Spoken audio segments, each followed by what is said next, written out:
श्रीमद् भगवद गीता के 14वें अध्याय का नाम गुणत्रय विभाग योग है। 13वें अध्याय में क्षेत्र और क्षेत्रज्ञ के लक्षण बताकर उन दोनों के ज्ञान को ही ज्ञान कहा और क्षेत्र का स्वरूप, स्वभाव, विकार तथा उसके तत्वों की उत्पत्ति का क्रम आदि बताया।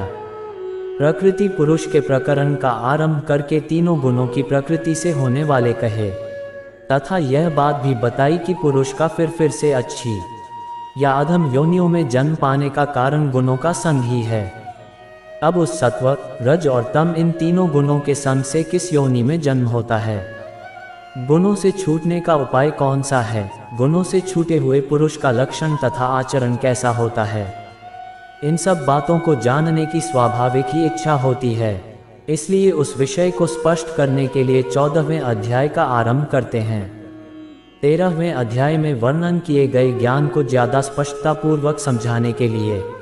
भगवान श्री कृष्ण 14वें अध्याय के पहले 2 श्लोक में ज्ञान का महत्व बताकर फिर से उसका वर्णन करते हैं। श्री भगवान ने कहा, हे अर्जुन, समस्त ज्ञानों में भी सर्वश्रेष्ठ इस परम ज्ञान को मैं तेरे लिए फिर से कहता हूँ, जिसे जानकर सभी संत मुनियों ने इस संसार से मुक्त होकर परम सिद्धि को प्राप्त किया है। इस ज्ञान में स्थिर होकर वह मनुष्य मेरे जैसे स्वभाव को ही प्राप्त होता है। वह जीव न तो सृष्टि के प्रारंभ में फिर से उत्पन्न ही होता है और न ही प्रलय के समय कभी व्याकुल होता है। हे भरतवंशी, मेरी यह 8 तत्वों वाली जड़ प्रकृति जल, अग्नि, वायु, पृथ्वी, आकाश, मन, बुद्धि और अहंकार की समस्त वस्तुओं को उत्पन्न करने वाली योनि यानी माता है और मैं ही ब्रह्म यानी आत्मा रूप में चेतन रूपी बीज को स्थापित करता हूँ। इस जड़ चेतन के संयोग से ही सभी चर अचर प्राणियों का जन्म संभव होता है। हे कुंती पुत्र, समस्त योनियों जो भी शरीर धारण करने वाले प्राणी उत्पन्न होते हैं, उन सभी को धारण करने वाली ही जड़ प्रकृति ही माता है और मैं ही ब्रह्म यानी आत्मा रूपी बीज को स्थापित करने वाला पिता हूँ। हे महाबाहु अर्जुन, सात्विक गुण, राजसिक गुण और तामसिक गुण, यह तीनों गुण भौतिक प्रकृति से ही उत्पन्न होते हैं। प्रकृति से उत्पन्न तीनों गुणों के कारण ही अविनाशी जीवात्मा शरीर में बंध जाती हैं। हे निष्पाप अर्जुन, सतोगुण अन्य गुणों की अपेक्षा अधिक शुद्ध होने के कारण पाप कर्मों से जीव को मुक्त करके आत्मा को प्रकाशित करने वाला होता है, जिससे जीव सुख और ज्ञान के अहंकार में बंध जाता है। हे कुंती पुत्र, रजोगुण को कामनाओं और लोभ के कारण उत्पन्न हुआ समझ, जिसके कारण शरीरधारी जीव सकौम कर्मों यानी फल की आसक्ति में बंध जाता है। हे भरतवंशी, तमोगुण को शरीर के प्रति मोह के कारण अज्ञान से उत्पन्न हुआ समझ, जिसके कारण जीव प्रमाद यानी पागलपन में व्यर्थ के कार्य करने की प्रवृत्ति, आलस्य यानी आज के कार्य को कल पर टालने की प्रवृत्ति और निद्रा यानी अचेत अवस्था में न करने योग्य कार्य करने की प्रवृत्ति द्वारा बंध जाता है। हे अर्जुन, सतोगुण मनुष्य को सुख में बांधता है, रजोगुण मनुष्य को सकौम कर्म में बांधता है और तमोगुण मनुष्य के ज्ञान को ढंक कर प्रमाद में बांधता है। हे भरतवंशी अर्जुन, रजोगुण और तमोगुण के घटने पर सतोगुण बढ़ता है, सतोगुण और रजोगुण के घटने पर तमोगुण बढ़ता है, इसी प्रकार तमोगुण और सतोगुण के घटने पर तमोगुण बढ़ता है। जिस समय इसके शरीर सभी 9 द्वारों यानी 2 आँखें, 2 कान, 2 नथुने, मुख, गुदा और उपस्थ में ज्ञान का प्रकाश उत्पन्न होता है, उस समय सतोगुण विशेष वृद्धि को प्राप्त होता है। हे भरतवंशियों में श्रेष्ठ, जब रजोगुण विशेष वृद्धि को प्राप्त होता है, तब लोभ के उत्पन्न होने कारण फल की इच्छा से कार्यों को करने की प्रवृत्ति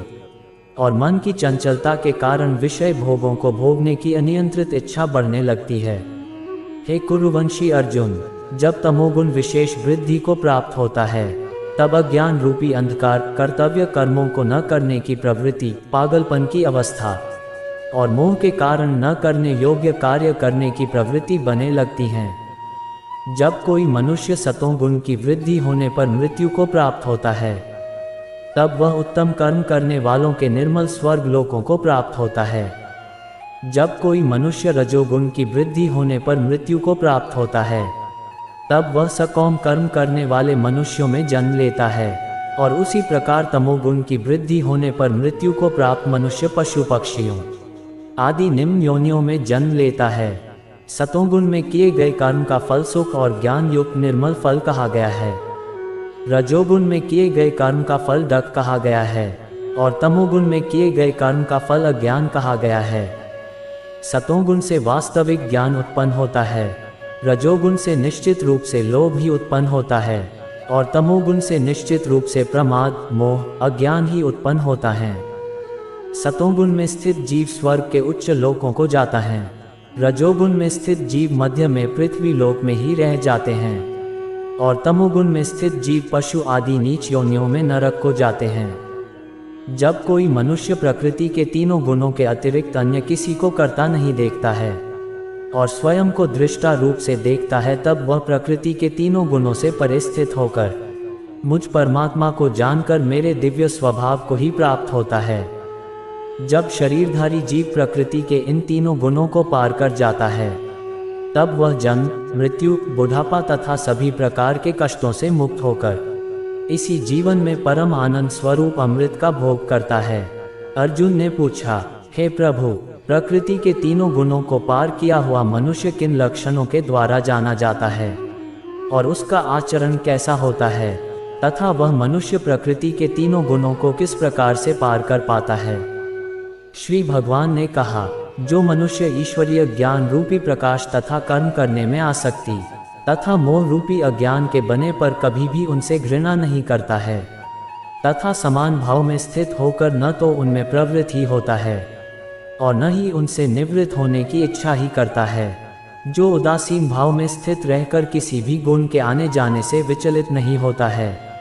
और गुणों को ही कार्य करते हुए जानकर एक ही भाव में स्थिर रहता है, जो सुख और दुख में समान भाव में स्थित रहता है, जो अपने आत्म भाव में स्थित रहता है, जो मिट्टी, पत्थर और स्वर्ण को एक समान समझता है, जिसके लिए न तो कोई प्रिय होता है और न ही कोई अप्रिय होता है, तथा जो निंदा और स्तुति में अपना धीरज नहीं खोता है, जो मान और अपमान को एक समान समझता है, जो मित्र और शत्रु के पक्ष में समान भाव में रहता है तथा जिसमें सभी कर्मों के करते हुए भी कर्तापन का भाव नहीं होता है, ऐसे मनुष्य को प्रकृति के गुणों से अतीत कहा जाता है। जो मनुष्य हर परिस्थिति में बिना विचलित हुए अनन्य भाव से मेरी भक्ति में स्थिर रहता है, वह भक्त प्रकृति के तीनों गुणों को अति शीघ्र पार करके ब्रह्म पद पर स्थित हो जाता है। उस अविनाशी ब्रह्म पद का मैं ही अमृत स्वरूप, शाश्वत स्वरूप, धर्म स्वरूप और परम आनंद स्वरूप एकमात्र आश्रय हूँ। इस प्रकार उपनिषद, ब्रह्म विद्या तथा योग शास्त्र रूप श्रीमद् भगवद गीता के श्री कृष्ण अर्जुन संवाद में प्राकृतिक गुणत्रय विभाग योग नाम का 14वां अध्याय संपूर्ण हुआ।